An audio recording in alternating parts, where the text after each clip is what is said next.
There are times when you get inexcusable service and it's completely unpredictable flight after flight. I dread entering Canadian airspace for that reason.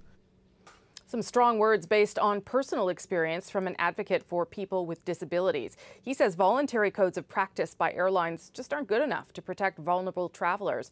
And tonight, two families are telling our Go Public team harrowing stories of their own. As Rosa Marcatelli found out, they're demanding answers after they say their elderly parents were abandoned at the airport for hours. Mohan Karki's parents have trouble walking and they don't speak English. So when they wanted to travel from their home in Nepal to see him in Edmonton, he requested wheelchairs and special assistance through the airlines, WestJet and Cathay Pacific. They made it as far as Vancouver but failed to arrive in Edmonton. We were just thinking they were somewhere in the corner of the airport or just sitting there. Not knowing where to go. For more than 12 hours, neither airline could tell Karki where his parents were. Cathay Pacific told him they'd been dropped off at the WestJet counter at the Vancouver Airport for their final flight. WestJet told them there was no sign of the pair. Your parents had been missing for more than 12 hours? No food, no water, no washroom breaks? Did you ever get an explanation? I never got any explanation.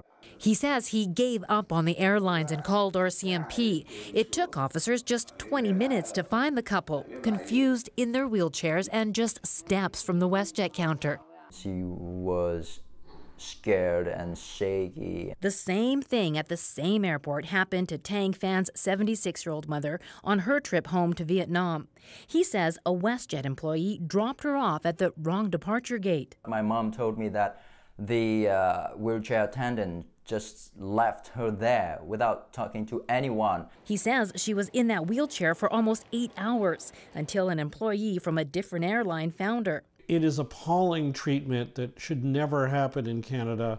David Leposki is an advocate for people with disabilities. He says assistance services are unreliable because airlines set their own rules. The rules should make it clear that, and the regulators should make it clear that they can't pass the buck to each other.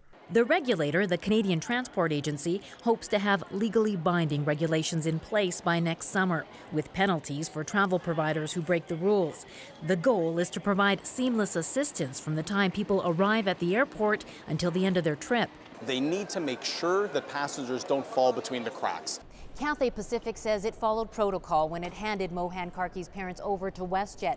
WestJet apologized for what happened to both families. The two airlines are now conducting internal reviews. Rosa Marcatelli, CBC News, Calgary.